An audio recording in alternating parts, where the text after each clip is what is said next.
أعوذ بالله من الشيطان الرجيم بسم الله الرحمن الرحيم رب اشرح لي صدري ويسر لي أمري واحلل عقدة من لساني يفقهوا قولي رب زدني علما سبحانك لا علم لنا إلا ما علمتنا إنك أنت العليم الحكيم. برادران اسلام، اللہ نے قرآن نازل کیا کہ وَإِن كُنتُم مَرْضَىٰ أَوْ عَلَىٰ سَفَرٍ أَوْ جَاءَ أَحَدٌ مِّنكُم مِّنَ الْغَائِطِ أَوْ لَامَسْتُمُ النِّسَاءَ فَلَمْ تَجِدُوا مَاءً فَتَيَمَّمُوا صَعِيدًا طَيِّبًا وَامْسَحُوا بِوُجُوهِكُمْ وَأَيْدِيكُمْ. اللہ نے قرآن نازل فرمایا کہ اگر تم بیمار ہو یا سفر میں ہو اور اپنے بول و بلال سے فارغ ہوئے ہو یا میاں بیوی بھی ملے ہیں، پانی نہیں ہے،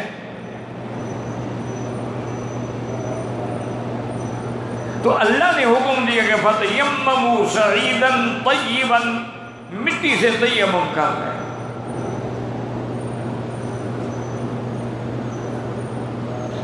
جب یہ آیت نازل ہوئی اور حضور نے صحابہ کو سنائی تو سارے جتنے شرکاء تھے سب خوشی سے دوڑ دوڑ کے ابو بکر کے پاس جا رہے ہیں، مبارکیں دے رہے ہیں اور کہتے ہیں کہ لَيْسَ هَذَا بِأَوَّلِ بَرَكَتِكُمْ يَا آلَ أَبِي بَكْرَ، یہ تمہاری کوئی پہلی برکت نہیں ہے، اور بھی بڑی برکتیں ہیں، لیکن آج تو اس برکت نے قیامت تک کے لیے حضور کی امت کے لیے راحت پیدا کر دی.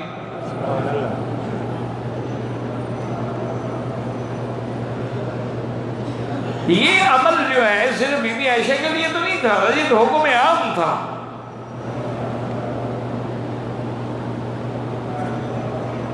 اور اللہ کا کتنا بڑا احسان ہے کہ انسان جنوب کی حالت میں ہے، غسل کی ضرورت ہے، لیکن مٹی پہ ہاتھ مارا، بس چہرے پہ اور ہاتھوں میں ملا، تیمم کی نیت کی اور نماز پڑھ لی.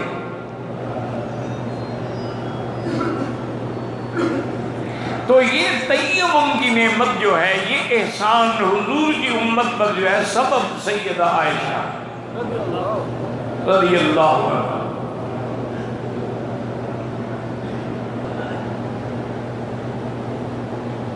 اللہ نے قرآن یا ایھا النبی قل لازواجک ان کنتن تردن الحیاۃ الدنیا إن كنتن تردن الحياة الدنيا وزينتها فتعالين أمتعكن وأسرحكن سراحا جميلا وإن كنتن تردن الله ورسوله والدار الآخرة فَإِنَّ اللَّهَ أَعَدَّ لِلْمُحْصَنَاتِ مِنكُنَّ أَجْرًا عَظِيمًا. اللہ نے فرمایا میرے پتی اپنی بیویوں سے کہہ دو کہ اگر تمہیں دنیا کی زینت اور پیسہ اور دولت اور محل اور لباس اور یہ چاہیے تو آؤ مجھ سے طلاق لے لو، میں خوش اسلوبی سے تمہیں فارغ کر دوں.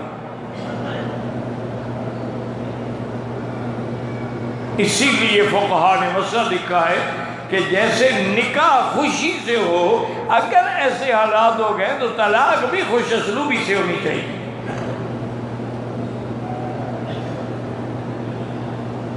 نہ کہ طلاق میں ایک ایسا عظیم فتنہ کھڑا ہو جائے کہ سارا خاندان ہمیشہ کے لیے ایک دوسرے کا دشمن بن جائے. پہلی چیز تو یہ ہے کہ طلاق کی اللہ نے اجازت دی ہے، لیکن یہ بھی ہے کہ طلاق اللہ کو ناپسند ہے.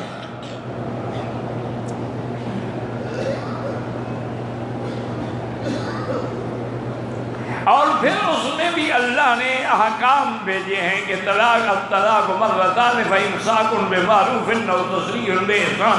یا تو طلاق ایک ہو رجی ہے اور اس کے لیے بھی ہدایت ہے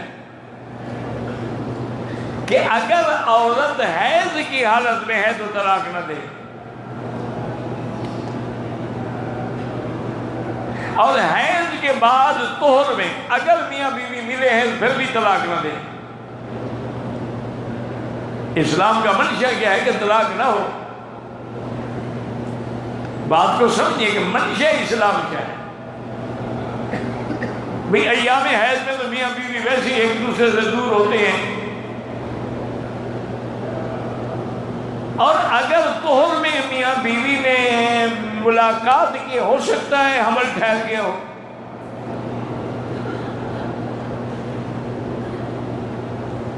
اسلامی احکام کو دیکھیں، پوری دنیا اس کی کوئی مثال پیش نہیں کر سکتی۔ ساری دنیا نے بڑے بڑے قوانین بنائے ہیں عورتوں کے لیے اور عورتوں کے حقوق کے لیے، لیکن نتیجہ یہ نکلا ہے کہ سارے قانون بالکل فیل ہو گئے۔ اسلام دیکھیں کتنا بڑا اصول ہے کہ عورت حیض میں نہ ہو اور طہر میں ہو، اور اس طہر میں میاں بیوی بھی نہ ملے ہوں تو ایک طلاق دے۔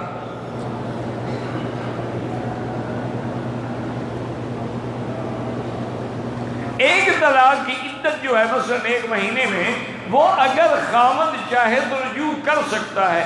اس میں یہ بھی شریعت نے حکم دیا ہے کہ اگر ایک طلاق ہوئی ہے تو بیوی اس کے گھر سے نہ جائے، چونکہ چلی جائے گی تو پھر تو آنکھ ہو جل پہاڑ ہو جل، قریب ہوگی تو کسی وقت انسان کا خیال آ جاتا ہے، سلو ہو جاتی ہے۔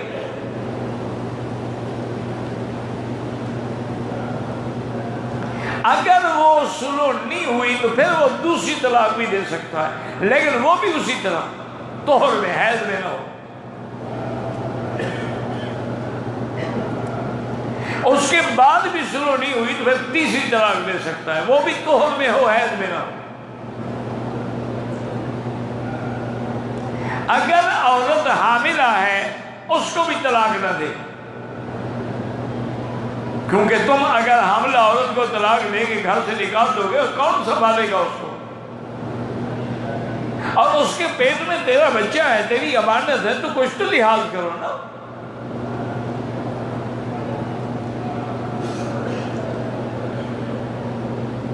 تو اب سنت طریقہ یہی ہے کہ وقفے سے طلاق لے، حیض میں بھی نہ ہو اور حمل میں بھی نہ ہو۔ لیکن ایک بات یاد رکھیں، اگر حیض میں طلاق دے طلاق ہو جائے گی، لیکن حکم یہ ہے کہ نہ دے، گناہگار ہے۔ یہ نہیں کہ طلاق بھی نہیں ہوگی جی اس کو حیض تھا، نہیں، طلاق ہو جائے گی۔ اگر حالت حمل میں طلاق دی، طلاق ہو جائے گی، لیکن گناہگار ہے کہ اس نے سنت کی مخالفت کی۔ طلاق تو ہو جائے گی، وہ تو ایک ایسی گولی ہے کہ حمل ہو، حیض کی حالت میں ہو، کسی بھی حالت میں ہو، میاں بیوی قریب ہے، دور ہے، کچھ ہے، ثلاثن جدہن جد وحضرہن جد، النکاح والطلاق والعقاق، 3 چیزیں ایسی ہیں جن کی حقیقت بھی حقیقت ہے، مذاق بھی حقیقت۔ نکاح، طلاق اور غلام کا آزاد کرنا، یعنی اس نے کہا کہ میں نے مذاق میں طلاق دی تھی، طلاق ہو گئی۔ جیسے آگے کہہ دیتے میں نے غصے میں طلاق دی، طلاق ہو گئی، غصے میں دو یا بغیر غصے کے دو۔ اور جی ہم نے طلاق کا رجسٹری بھیجی ہے، اسے واپس کر دی، اور لاکھ دفعہ واپس کرے۔ طلاق دینے کا حق مرد کو ہے، جب کہہ دیا طلاق ہو گئی۔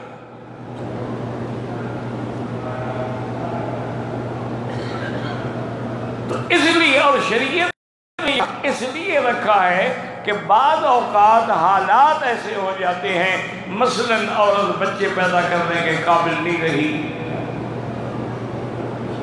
یا عورت میں کوئی ایسا نقص ہے کہ جس میں اس کو بچہ پیدا ہی نہیں ہو سکتا۔ اب خاوند کیا کرے؟ یعنی اپنی جائیداد کا وارث بھی پیدا نہ کرے۔ تو اگر وہ برداشت کرے تو ٹھیک ہے، ورنہ طلاق دے سکتا ہے۔ اسی طرح کبھی کبھی ایسا بھی ہو جاتا ہے کہ جمع بین الاختین، دو بہنوں کو ایک وقت میں نکاح میں رکھنا حرام ہے۔ ہاں ایک مر گئی پھر دوسرے سے شادی کر لی، وہ جائز ہے، یعنی اکٹھے نہیں رکھ سکتا۔ غلطی سے دو بہنیں ایک اکٹھے ہو گئی تو لازمی بات ہے کہ طلاق دے۔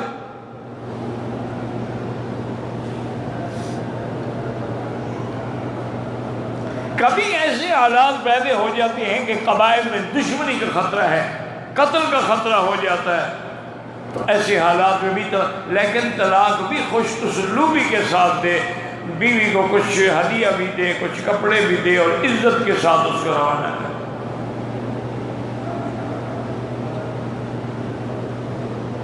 یہ تو نہیں ہے کہ شادی کے وقت تو بارات آئے جناب کے گھر پہ پہنچانے کے لیے، اور طلاق کے وقت تم دھکے دے کے نکال دو، کیوں وہ انسان نہیں ہے؟ ابغض الحلال عند اللہ الطلاق، اور جب طلاق ہوتی ہے اللہ کا عرش ہل جاتا ہے۔ طلاق کو مذاق تو نہیں ہے۔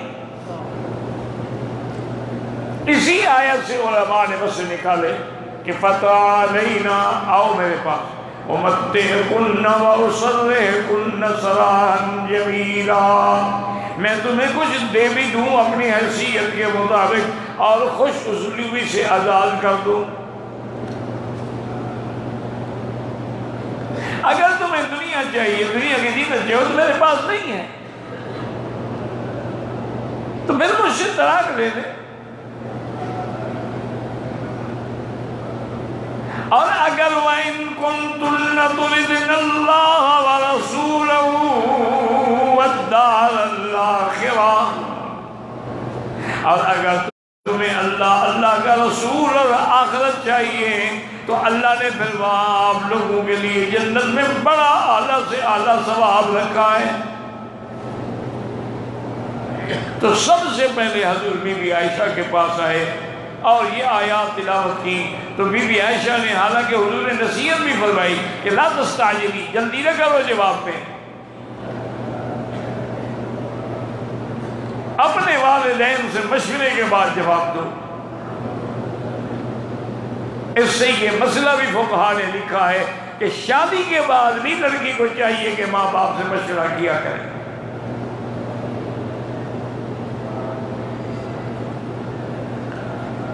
تو عائشہ بول پڑی، انہوں نے کہا یا فی ھذا، اس مسئلے میں میں ماں باپ سے پوچھوں؟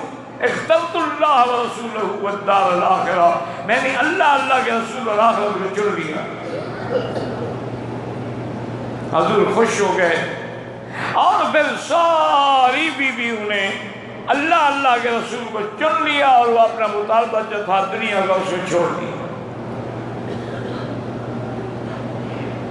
فخر کے ساتھ زندگی گزاری، تین مہینے بی بی عائشہ فرماتی ہے حضور کے سارے گھروں میں آگ بھی نہیں جلتی تھی کہ کیا پکائیں،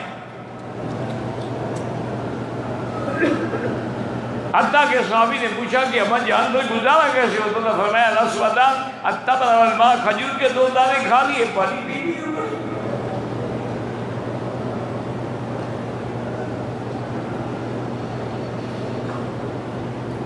تو سب سے پہلے اللہ کے رسول کے اختیار کا جو مقام ہے وہ بھی بی بی عائشہ کو ملا۔ مولانا رومی صاحب نے ایک عجیب واقعہ لکھا ہے اپنی کتابوں میں،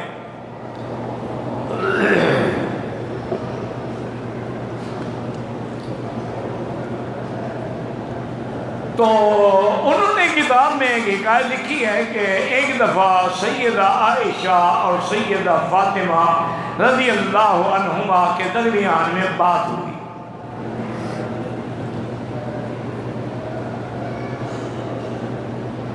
تو بی بی فاطمہ الزہرا نے فرمایا کہ اماں عائشہ، بات یہ ہے کہ تم قرآن کے حق سے میری ماں ہو، لیکن میری شان تم سے زیادہ ہے، میں بنت مصطفیٰ ہوں، میری رگوں میں نبی کا خون دوڑتا ہے، تم ابو بکر کی بیٹی ہو،